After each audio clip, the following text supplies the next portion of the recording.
So guys, magandang araw sa ating lahat. Ito na yung ginawa natin sa Maobang, Quezon.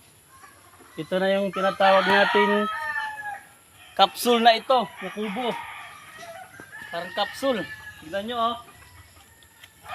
Oh. Yan oh, channel barang ginamit sa flooring. Tapos hardip lang, tubular. Yan yung window niya, circle. Ito oh, taas din. Yan. Tignan nyo sa labas. Oh, ganda. Oh, maliwalas. Ang size nito, 8 by 20 feet. Ang kwarto niya sa taas, loft. Nasa taas lang yung loft niya. Yan. Yan oh. Oh. Ito yung main door niya.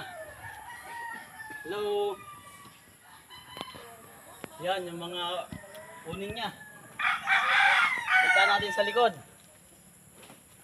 Ito yung sa likod. Oh. Yan, ito yung nasa likod niya. Ang part na ito yung CR oh. Oh. Ito yung sa CR, sa likod. Ayan. Hardy plank, solid. Hindi inaanay, hindi binubukbok. Hindi nabubulok. Oh. Ayan, punta tayo sa harap. Dito tayo sa main. Ang main door, sliding na rin. Hello guys. Hello. Ito na tayo. Ayan. Halika, dito tayo sa loob. Ilaw natin para maliwanag. Ayan. So ito na yung sa loob.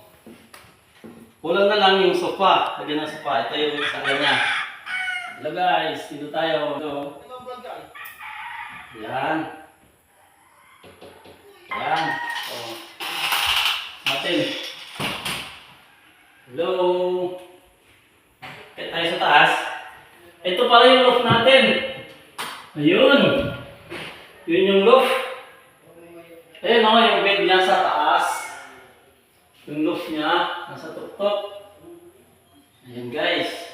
Dito pa lagay ng ref. Yan, yan ang hagdan niya. Meron siyang drawer. Ito. Ayan. Wow. Oh. So close.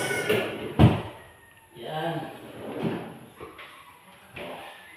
Ito naman yung cabinet niya sa ilalim ng sink. Yan. Simple lang siya pero kompleto na to. Yan. Dito ilalagay lutuan. Yan. Ito naman yung yan. Yan. Ito yung bathroom. Ito yung bathroom niya. Tignan niyo yung bathroom. Tadaan! Ito. Hello. Ito yung bathroom. Ito yung bowl. Yan. Toilet bowl. Uning din dito. Likod. Yan. Ito sa shower. O, yan. Shower. O. Na.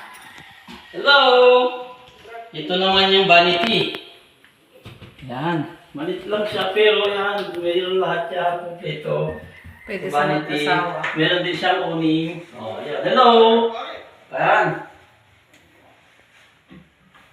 Oh, yan. Tapos na. Nakita nyo na lahat yung capsule natin. Kapsula. Ayan. Oh.